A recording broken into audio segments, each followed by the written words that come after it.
All right, welcome back, and thank you for staying with us on Daybreak Extra this beautiful morning. And now, moving on to our next guest. Being a journalist is hard work, but the challenges of being a young female journalist must be harder, as journalists are often confronted with threats, violence, attacks, or denied access to important information. Now, online harassment has been a growing concern on the discriminatory culture present within society, which has led to increased attacks against women journalists. Now, this morning, we have Rukaya Sadauki, a journalist who is here to share her journey and challenges that she faces in her career. Good morning and welcome to Daybreak Extra. Thank you. Rukaya. Good morning. All right, so you're a journalist. Yeah. How has that been? We've talked about certain challenges of being a female journalist in Nigeria. I mean, how challenging has it actually been? Yeah, seriously, like as we all know, like from the global world, you know, a lot of time the female are facing challenges, especially the young journalists, especially in terms of discrimination, online harassment, and gender equality, and so on in the media house. So sometimes you find out that, especially in Nigeria, when you are a young journalist, you face more of the challenges than elderly women, like elderly journalists that have more experience, that have been in the media house for some years, and so on. Just like, let me just take a case study of myself. You know, when I started practicing journalism 4 years back, because my mom was a journalist and she's still a journalist because she owns some of the media houses and so on. So I've been criticized that I'm so young to become a journalist. I'm from the north, especially because I do go out to cover news, to cover reports, and so on. So they were like, oh, that's not for women, that's not for Muslim women, you know, that's not for me, and so on. So I've been criticized and so on. And you know, sometimes from the media house or where you are working from, sometimes you do face even the challenges from the male colleagues, because they feel like maybe you don't have the potentials as a woman, and there are some like report that you don't have to go and cover, especially like a hard news stories like a foreign news or politics, because they feel like, okay, you are a female journalist and maybe you don't have that potential, or you are not capable to cover that news and so on.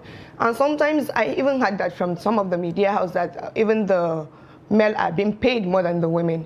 You see, so these are one of the two challenges we are facing seriously in Nigeria. And again, we do have this online harassment, especially sometimes when we do come out to talk about maybe politics or about gender rights. They do call us feminists, they do call us that we don't know anything.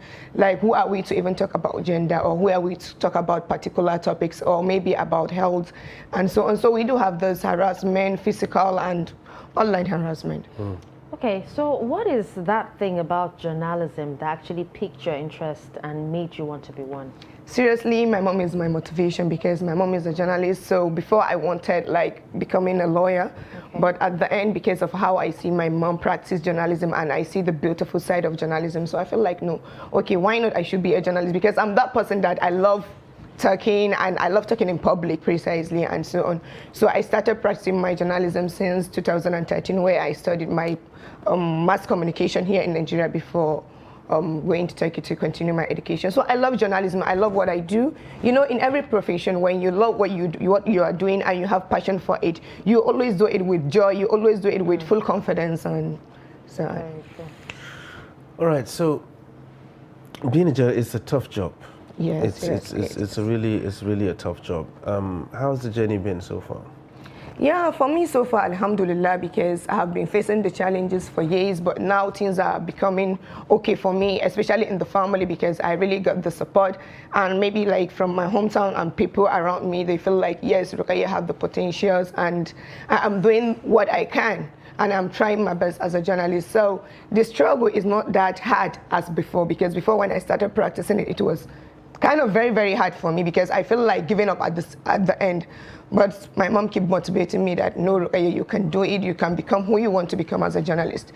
Because I feel, being it a male or female, we are all one, and I can achieve what you can achieve at the same time. So I feel like, no, this is what I want, and this is my profession, so why can't I do it or practice it? Well, earlier you actually talked about, a lot of people, coming at you for going out and covering reports. Now, I think the reason why is because in the north, a lot of women seem to be relegated to the offices, saying, outside there is too harsh for them, and all that. But how are you able to maneuver, I'm sure when it comes to a lot of other reporters who are male, when it comes to reporting, especially on print, it's actually male dominated. And when you're probably one of the few women, amongst them, how are you able to maneuver, being one of the few females among those, male reporters when you go out there? Yeah, what happens sometimes is that, like sometimes we have this privilege, or we are being more respected when we go out to even cover a report. Because sometimes you see that, okay, maybe some of the journalists or some of my colleagues before going out, they feel like, okay, they have to go with me. Why? Because sometimes maybe the attention they will need from the people that are going to interview or to cover the report, they will not get that much attention. Unlike when we go together as a female, they feel like, okay, let me give this lady this attention. Let me, attend to her and so on. So we have this advantage and so on. Though sometimes it's kind of challenging, because maybe when we go to cover a hard report, maybe in an event that there's a lot of crisis and so on, like as a young lady, it will be kind of very, very hard for me, because to move in and out of the events situation or something. So it's kind of very, very hard, but sometimes seriously it's really advantageous for us, like to go and cover the report more than the male even. All right, so we talked about sometimes having disparity in pay between the male and a female journalist, and you say you've been doing this for 4 years? Yeah, for 5 years. All right, so I always ask this question. How economically rewarding has that been for you? Yeah, seriously, it is really rewarding, because... Economically? Yeah, economically. Okay. Seriously. Because, like, I'm not the same person I was 3 years back, 2 years back, and with journalism, or with how I'm practicing journalism for all these years, it has changed my life in so many different ways. Because, like, how I have been paid maybe last 2 years is not the same way I have been paid now. Because every day I do have this, I do gain more knowledge, I do practice what I'm doing and so on. So I do get reward, especially when I go and cover a hard stories, or when I report something that it's very unusual for maybe our other colleagues to go and cover. And especially for me, I love covering investigative report. So, and you know how investigative report is kind of hard and so on. So sometimes I do get reward from my editors, and so on. So it's kind of very, very good, and it really helps me a lot. And it's encouraging though. Okay, now you talked about investigative reporting, and I know when it comes to that, it takes time for you to be able to gather all the information and all that, but when you come to our climb, it's first to break the news. Yeah. So how do you cover yours? Do you take your time and make sure that you have all the details, or are you first to cover the news? Yeah, what I do is that I do take time to cover the news, because like I have some people, maybe there are some people that will feel anonymous, that they don't want to be exposed and so on, as you all know. So what I do is that, okay, I do go and research and investigate and gather my news, then I write about the report and so on. That's how I do it. Okay, so you're social media savvy, right? So how do you get ideas, and you're a freelancer as well, so how do you get ideas for, those reports? Do you have people who actually, tell you what to report or give you information? Yeah, of course, like from different media houses, like I can say maybe from NTA, from Channel News, and so many media houses. Sometimes we share ideas, and sometimes like with these bloggers, because I'm into the media a lot, so I do get some of the news from them, sometimes from the street, sometimes from the people, but what matters is the, how am I going to put it, like is the accuracy of the news. Because sometimes someone can just come and give you the news, but what matters as a journalist is to confirm the accuracy of the news, to see, yes, that is the real fact of what you are writing about, or that is the real fact of what is happening. So sometimes I do my research, and I do ask colleagues, I do ask street people and so on, and I do get what I want. All right, so we talked about the fact that most of these media houses are male-dominated, and you have a few females here and there, meaning the entire number of female journalists is quite scanty. Have you had some support from other female journalists who have been there before you? Have you had some sort of mentorship, apart from your mom, who's absolutely amazing from what you say? have you had any other sort of mentorship, or is it a situation of dog eat dog out there? Yeah, sure. Seriously, like I have a lot of mentors, like Medina Dauda from Voice of America, because she's a friend to my mom.